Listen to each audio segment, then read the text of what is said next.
Well, as you know, here on Exploring Bethlehem, we explore the people, places, and things that make Bethlehem unique.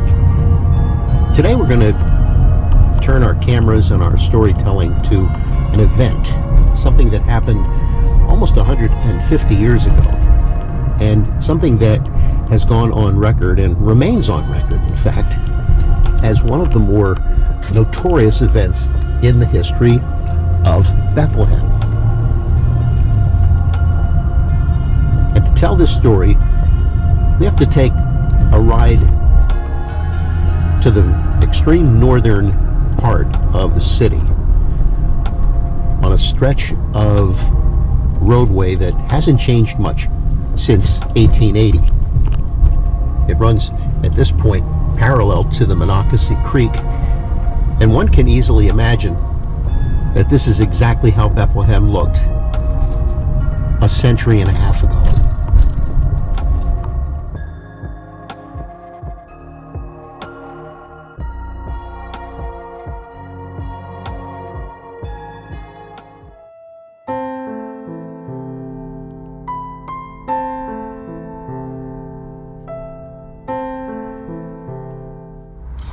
We're going to tackle a different type of story here on Exploring Bethlehem. You know, typically we like to talk about the people, places, and things that make Bethlehem such a unique place.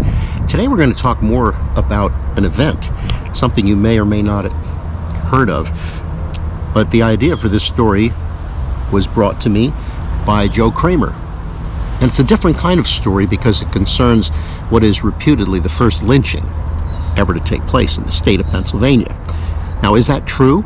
Is it indeed a sordid part of Bethlehem's past, or is it just the stuff of legend? We thought we'd look into it, maybe shed some light on a weird story in Bethlehem's past.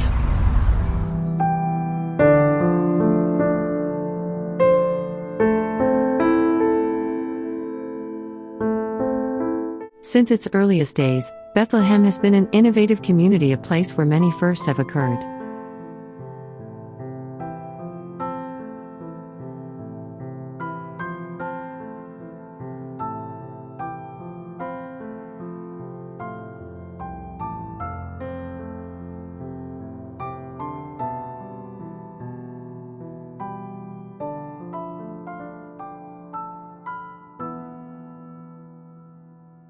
Our story takes place in what had been a tiny hamlet north of the original borough of Bethlehem, Pennsylvania on December 27, 1880.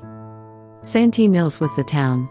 It was located in the vicinity of the Monocacy Creek, a waterway that flowed southward toward the Lehigh River at Bethlehem.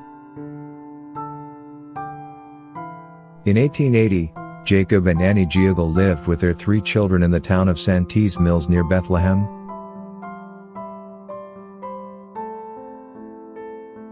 Jacob worked as a miner in an iron ore mine, and to supplement his meager income, the Giegels took in a boarder, 27-year-old Joseph Snyder, also a miner. Snyder became infatuated with the Giegels' oldest daughter Alice and expressed his desire to marry her, but Alice was only 14 years old and she did not return Joseph Snyder's love. Her parents were appalled at the idea and would have thrown Snyder out, but he owed them 2 months' rent and they needed the money. Snyder began sneaking into Alice's room late at night and making improper advances that she had, so far, been able to fend off. When she told her parents of Snyder's behavior, they were livid, and on December 26 they confronted him. After a bitter argument, they told Snyder that when he got his next paycheck he must pay his board and leave.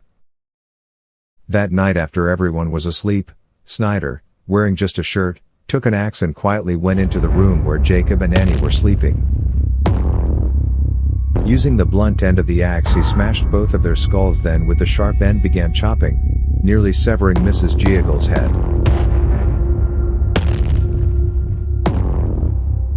With his hands still dripping blood, he went to Alice's room. Alice's younger sister Mary was in the room, along with two of their friends, the young sisters who were spending the night.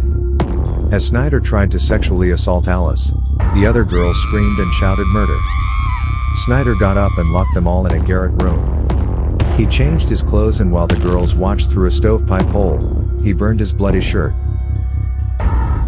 Snyder ran to the nearby farms of Robert Bader and Captain Ritter, telling them that 4 burglars had broken into the house and murdered the Giegles. Though it was now about 4 a.m., a large crowd began to gather, and as the neighbors went to see what had happened, Snyder quietly slipped away. By the time Detective Yohei arrived from Bethlehem, the girls had told the neighbors what had happened and the search for Snyder began. He had not gone far. Detective Yohei found him under the straw in Captain Ritter's barn. Yohei put him in chains and took him back to the Giegles' house. The crowd was calling for Snyder's neck. They had no patience for the courtroom and no faith that their interests would be served.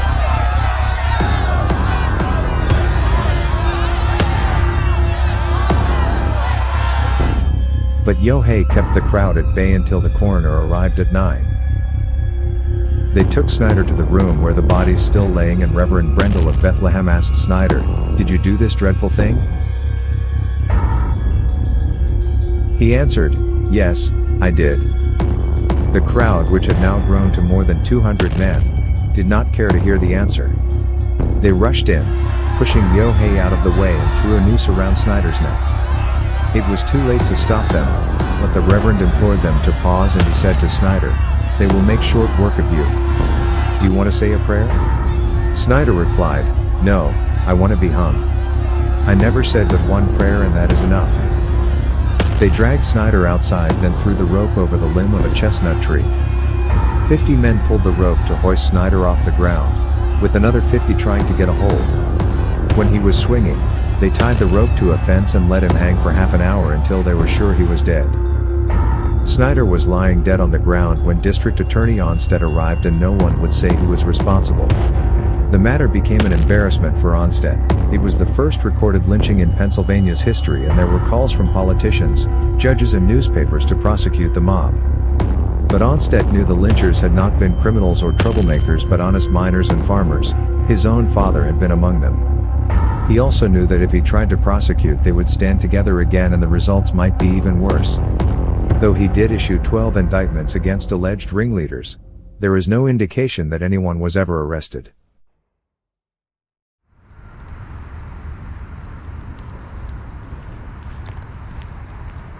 So as far as we can tell, there was indeed a grisly crime committed here along Santee Mill Road about 143 years ago. The facts are clear that the suspected murderer, Joseph Snyder, was himself the victim of mob justice. And by lynching the suspect before he had a trial, the mob enters the history books as having perpetrated the first lynching ever here in the state of Pennsylvania. And that's a first I'm not so sure Bethlehem is proud of.